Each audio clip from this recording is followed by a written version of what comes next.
Welcome back, everyone, and today I'm here again with Ross Benjamin, SBR contributor, and we're going to be doing a quick pitching report, starting with the Tigers and the Yankees, who are calling up on Max Scherzer and Brandon McCarthy, respectively, to the mound in today's pitching matchup.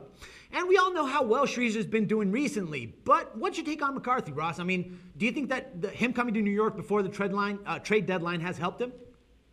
Well, I mean, you look at the early returns, it certainly has. He's gone 4-0 against the money since coming to the Yankees with a stellar 2.55 ERA and a 5-1 strikeout to walk ratio. So he looks like he's a little bit reinvigorated since coming over in the trade. But let's not forget, this is a guy that went 4-14 against the money when he was with Arizona before the trade with a very lofty 5.01 ERA.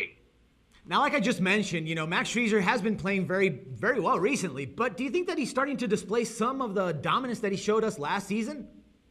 Absolutely. I mean, you look at his last 7 starts, 6-1 against the money with an outstanding 2.08 ERA and an almost 5-1 strikeout to walk ratio. He's starting to show the form he showed when he won the 2013 Cy Young Award in the American League.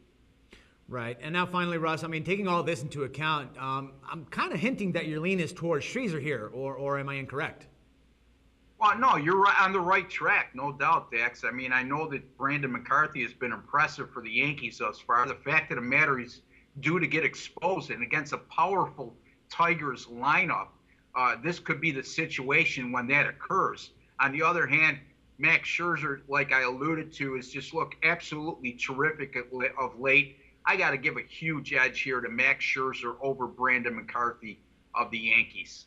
All right, that sounds good. And now moving on a little bit, Ross, we're going to analyze the pitchers, Alfredo Simon for the Reds and Corey Kluber for the Indians. And from what I've seen from Alfredo Simon, he's pretty much been flying under the radar this season. I mean, don't you think that? I agree 100%. I mean, you look at this guy, he's 15-6 against the money in 2014 with an outstanding 2.84 ERA and 1.10 WHIP.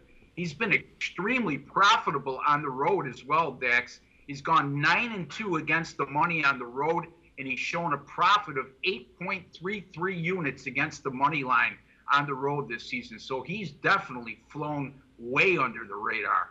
And Ross, how about Kluber? I mean, I'm thinking that he's kind of flying under the radar too, considering that he's been playing at a pretty high level also. But could you elaborate a little bit more on his most recent stats, and so that way we can have a little clearer picture on this one?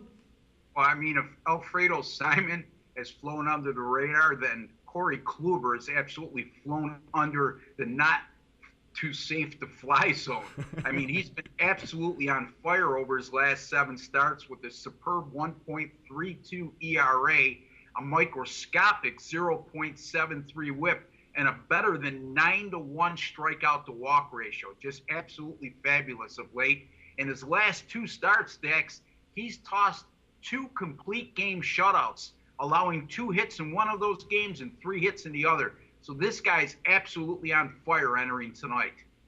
Ross, I mean, I'm pretty sure that you had a really tough time making your selection here, but considering, both pitchers are actually pretty much en route to what could be their best career season, who do you think has the advantage in this scenario, and why do you think that?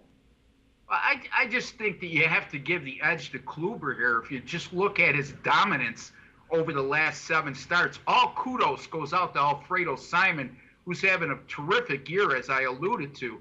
But we're looking for a betting advantage in a 1-game situation. I have to go with the hotter pitcher right now. Corey Kluber gets the edge for me over Alfredo Simon of the Reds. All right, no doubt about that one. I think Kluber's the good choice as well. Well, thank you very much again, Ross, and hope to have you soon.